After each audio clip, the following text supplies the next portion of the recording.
Hi எல்லோரும் எப்படி இருக்கிறீங்க? நான் தான் உங்கள் ஆக்ட்ரஸ் திலீபா பேசுகிறேன். இதுக்கு முன்னாடி என்ன நிறைய பேருக்கு தெரிஞ்சிருக்கும். நான் வந்து நிறைய ஷார்ட் ஃபிலிம்ஸ் நடிச்சிருக்கிறேன். அது மட்டும் இல்லாமல் 2 ஃபியூச்சர் ஃபிலிம் பண்ணியிருக்கிறேன். முரளி 800லேயும் நடிச்சிருக்கிறேன்.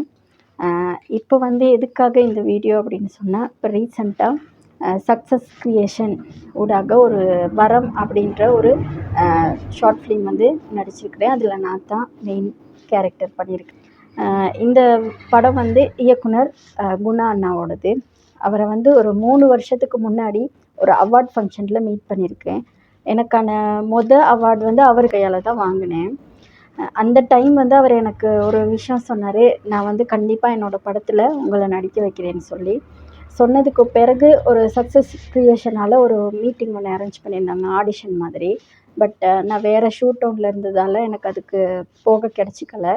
ஆனாலும் நான் அதை ரொம்ப மிஸ் பண்ணதாக ஃபீல் பண்ணேன். திடீர்னு ஒரு நாள் அண்ணா கால் பண்ணி, நீங்கள் என்னோடய படத்தில் நடிங்க, மெயின் கேரக்டர் பண்ணுங்கன்னு சொன்னார். எனக்கு அது நம்ப முடியல, ரொம்ப ஹாப்பியாக இருந்துச்சு. என்ன ரீசன் அப்படின்னா, அவர் ஏற்கனவே ஒரு ஹீரோயின் கேரக்டர் பார்த்து வச்சுருந்த கேர்ள் வந்து வராததுனால அந்த வாய்ப்பு எனக்கு கிடச்சிச்சு. அதனால நான் ரொம்ப ஹாப்பியாக இருந்தேன். அதே மாதிரி ஷூட்டும் அவிசாவெல்ல சைடு அப்படி ரொம்ப தூரத்தில் நடந்துச்சு. ஒரு 5-6 நாள் ஷூட். பட் ஆனால் ரொம்ப வித்தியாசமான ஒரு நல்ல ஃபீலாக இருந்துச்சு. இந்த படத்தை பற்றி சொல்லணும் அப்படின்னா, நம்மளோட சமூகத்துக்கு ரொம்ப ரொம்ப முக்கியமான ஒரு படமாக இருக்குது. அவரோட தாட் வந்து நம்ம எல்லாருக்குமே ஒரு வித்தியாசமான ஒரு என்ன சொல்லணும் அப்படின்னா, நமக்கு வந்து ஒரு நல்ல ஒரு தகவலை கொடுக்குறதா தான் அவரோட மைண்ட் செட் இருக்குது. ஸோ எல்லாருமே கண்டிப்பாக அந்த படத்தை கண்டிப்பாக பார்த்தே ஆகணும். நம்ம சமூகத்துக்கான மாற்றமாக அந்த படம் இருக்கும்னு நம்புகிறேன்.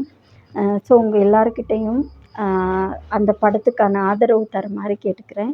இந்த வாய்ப்பு வழங்கின சக்ஸஸ் கிரியேஷன் குணா அண்ணாவுக்கு என்னோட மனமார்ந்த நன்றிகள்.